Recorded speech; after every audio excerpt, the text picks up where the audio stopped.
So how can you use the iPhone Translate? Let's talk about it. If you're new on this channel, most definitely subscribe so you never miss anything important. So Apple now has the Translate app, which you can find on your iPhone by default. You don't even have to download it, but in case you deleted it, you can still retrieve it back from the App Store. But that's the Apple Translate. When you open it up, you literally have two text box. So you have the original language and you have the language you want to translate to.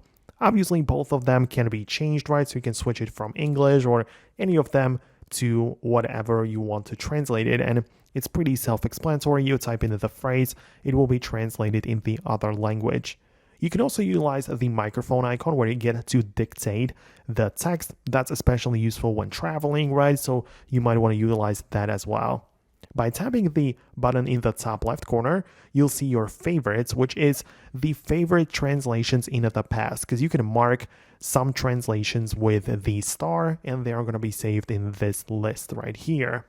Also in the top right corner, you have like more options. So you can go to the languages section and perhaps download them for the offline use. So as you can see, they have the download arrow next to them, which means that you can download it for offline too.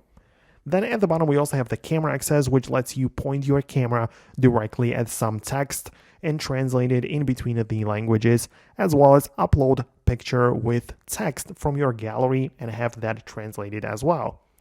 And at the end of the day, on the third option, we have the conversation, which lets you, choose two languages and speak in those languages and it will translate it back and forth, right? So that's again useful for direct conversation with people in different languages. So that's the Apple Translate. As you can see, we also have Google Translate and other applications, which some of them I already covered on this channel, so you can check it out. The other apps I will make an updated video about, so stay tuned by subscribing and you're not going to miss anything important. So thanks a lot for watching and I'll talk to you later.